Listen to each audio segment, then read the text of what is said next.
And now the news is good with Matthew Martin. I'm Matthew Martin, and the news is good. Tonight, can God make a rock so big he can't lift it? I'm sure you've heard this one before. Some smart aleck, thinking he's discovered the ultimate brain teaser that destroys creationism, asked the question, if God can do anything, can God make a rock so big he can't lift it? And in his mind, he's thinking, if they say no, well, then God can't do everything, so he's not God. And if they say yes, then God can't do that, which means he's not God.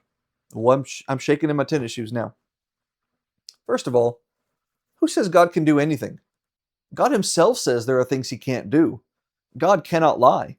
God cannot sin. God cannot fail. It's on that last point that the whole question is derived, so let's pause to consider that. In fact, let's consider the fallacy built into it. In order for God to make this impossible rock, he would have to make the impossible rock. You see? The question presupposes the creative power of God and recognizes that there is currently no such rock in existence already, and he would have to make it. Think about it like this. Look around you the next time you're outside, and you'll find tons of things you can't lift. There are trees too grand, rocks too heavy, elephants too fat. You can't lift those things, but they're there. They exist. God made them, and God can lift them.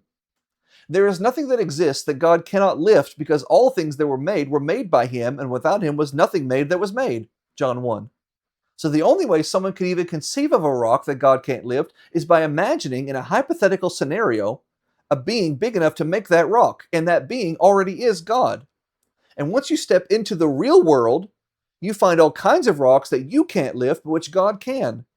So look around the next time you're outside, and you'll find tons of things that God can lift, and you'll find nothing that he can't. Thank you, Matthew. We now go live to our special correspondent who's out on the field. Matthew. Thank you, Matthew. Today's Bible reading comes from John chapter 14, verse number 27, where the Lord says, "Peace I leave unto you, my peace I give to you. Not as the world gives, give I to you. Let not your heart be troubled, neither let it be afraid." This statement comes in the middle of the last discourse of the Lord before he heads out to the place where he will be arrested and his passion will begin.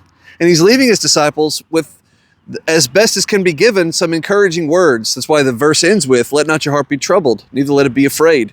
But it's the beginning of that verse to focus on here, where he says, "I am giving you peace." But then he adds, "Not like the world gives."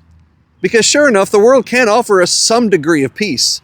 In one way or another, we can find sources of consolation and sources of security. You get home insurance to have some peace of mind for your house. You have life insurance to have peace of mind for what you might leave your children if you die. We have bank accounts that have savings accounts and money put in them. You know, that'd be nice. Money in a savings account so that we can say, hey, if something happens, we have some money set aside, and that gives us some security. That gives us some peace. But money is fleeting. Life is fading. Riches are passing. This world is not going to be here and is not always reliable. The peace the world can give you is not permanent. And then there's also the case that people lie to you. People say they'll do things for you and give you assurance and give you reassurance and then let you down. But the peace which Jesus provides will never disappoint you. His peace will be with you forever, from the grave and back. And so he can say, and only he can say, let not your heart be troubled. If I'm giving you peace, you've got it for good. I hope you had a great day today. As we start to wind this day down, my prayer for you today is that you will find someone who loves you as much as Christ loves the church. Oh, wait, you already have. It's Christ. And he loves you so much he died for you. And if you don't love him as much as he loves you, well, get in line. None of us probably will be able to pull that off. But what a goal to have, right?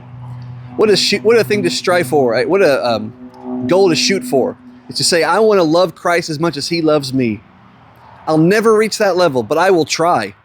And I will try. And as long as I make that my goal to try and I work on that, and I say I'm going to love Christ as much as he loves me every moment of my life, every day of my life, it will regulate what I say, it will regulate what I do, it will regulate what I think, it'll regulate how I react. Find someone who loves you as much as Christ loved the church. Are you part of his church? You found him. It's Christ. He loves you enough to die for you. Love him the same. And if you love him enough to die for him, then you'll live for him the way he wants you to as well. Have a great day. God bless.